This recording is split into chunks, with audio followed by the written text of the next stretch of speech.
You talk about the next 7 days, and the next 2 weeks for the All Blacks is significant. And for Captain Sam Cane, there are some challenges. And we asked Kirsty Stanway to catch up with Sam and talk to him about what 2020 has been like for him, and of course going through the COVID challenge as much as anything else.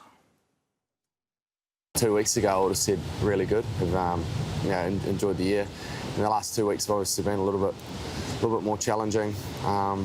Look, if I compare my year though to a lot of other people's, it sort of helps put things in perspective that I'm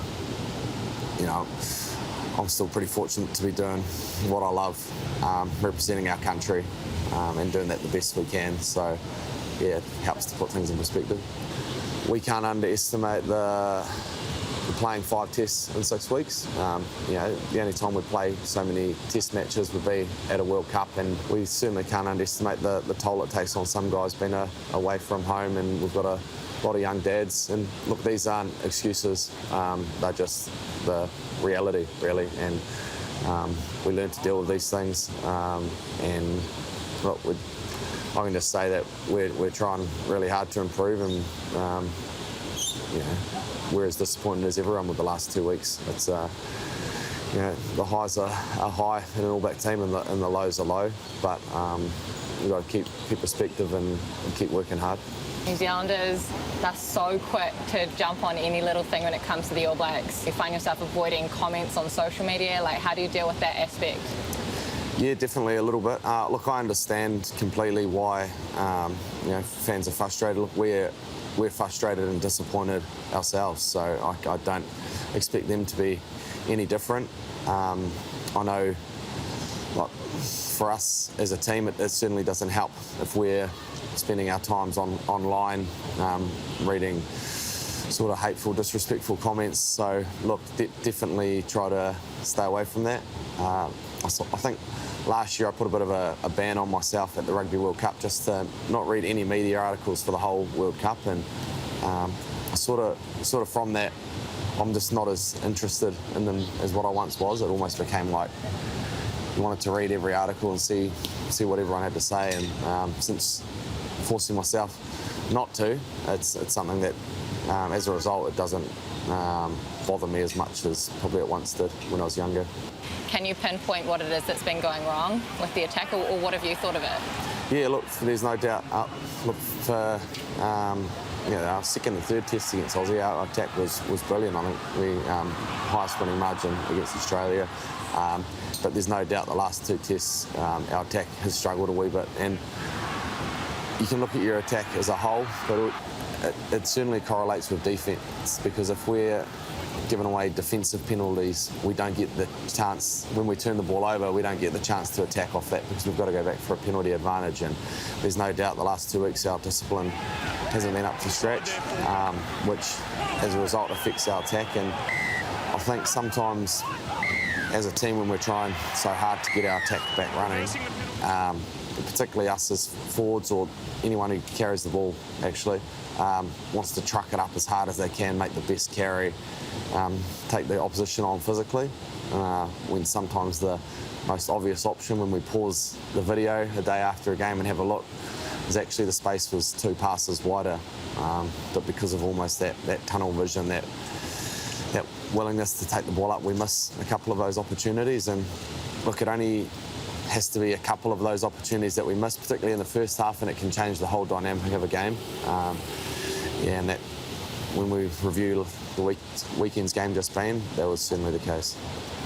So then, how difficult is it in the game situation to be able to change things and react to things on the fly when things aren't going your way and you may be stuck in that tunnel vision, as you say?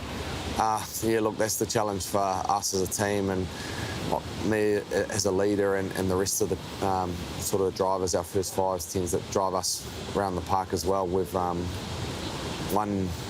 to recognise what the solution is, and then we can get that message across so that we can hopefully execute it. Yeah.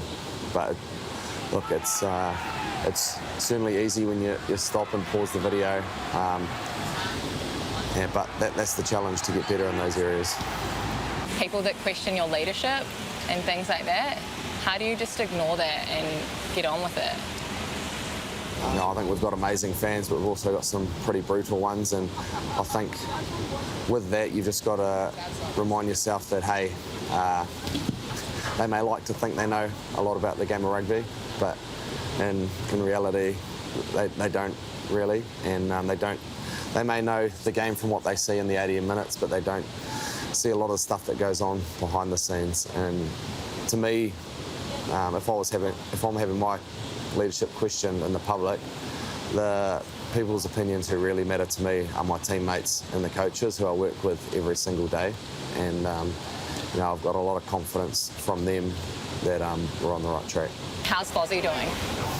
Yeah, look, again, Fozzie's only human, so and we understand being in this role comes a lot of pressure and a lot of public scrutiny, so it's not like it's a shock, but everyone's human, and I think I've personally been really impressed with Foz, the way he's stood up.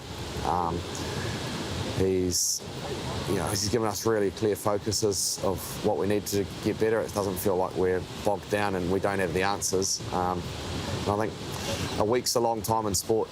It was only 2 weeks ago. Everyone was singing praises. So it's a shame we're not actually playing this weekend. It's been a big 5-6 weeks, to be fair, playing 5 test matches in that time. But after coming off the game that we've had, our nature is we want to get back out there and put it right. So this week we've got to sort of get off that treadmill because we've been working pretty hard, refreshed mentally and physically a wee bit so that we can finish 2020 with a bang.